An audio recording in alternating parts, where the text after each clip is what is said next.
आता एक मोठी बातमी येते रायगडमधून। रायगडमध्ये मागील वर्षभरात 732 रस्ते अपघात झालेत।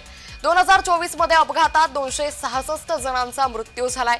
अपघातात 624 जण जखमी झाल्याची माहिती आहे।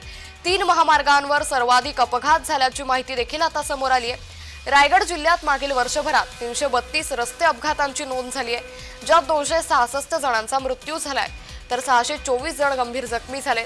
2023च्या तुलनेत 2024 मध्ये रस्ते अपघातांचं प्रमाण वाढलं असलं तरी अपघातात मृत्यूची संख्या मात्र घटली आहे। जखमींच्या संख्येत वाढ झाली आहे। जिल्ह्यात वर्षभरात मुंबई गोवा महामार्गावर 154 अपघात झाले, यात 61 जणांचा मृत्यू झालाय तर मुंबई पुणे द्रुतगती मार्गावर 118 अपघात झाले, यात 41 जणांचा मृत्यू झालाय।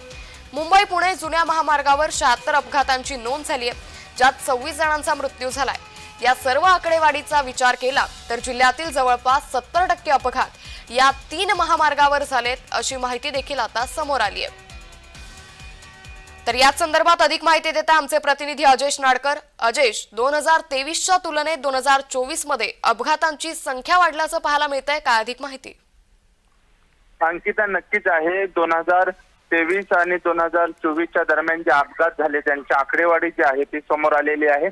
यामध्ये मुंबई गोवा महामार्ग असेल, मुंबई पुणे एक्सप्रेस आणि मुंबई पुणे जुना जो मार्ग आहे, या तिन्ही मार्गावरचे जे अपघात आहेत त्यांची आकडेवारी आता समोर आलेली आहे।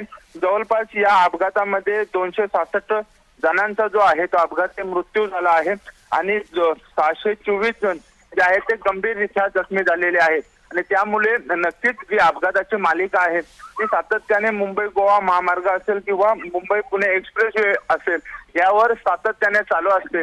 मात्र 2023च्या तुलनेत 2024ची जी आकडेवारी आहे मृतांची ती मात्र कमी झालेली आहे। अपघाताचे प्रमाण नक्कीच वाढलेले आहे, मात्र मृत जो आकडा आहे तो मात्र कमी असल्याचं पाहायला मिळत आहे। अंकिता, नक्कीच, त्यामुळे 23च्या तुलनेत 24 मध्ये अपघातांची संख्या जरी वाढली असेल तरी मृतांचा आकडा आता कमी झाल्याची माहिती देखील समोर आली आहे। धन्यवाद अजयश, आपण दिलेल्या सविस्तर माहितीबद्दल।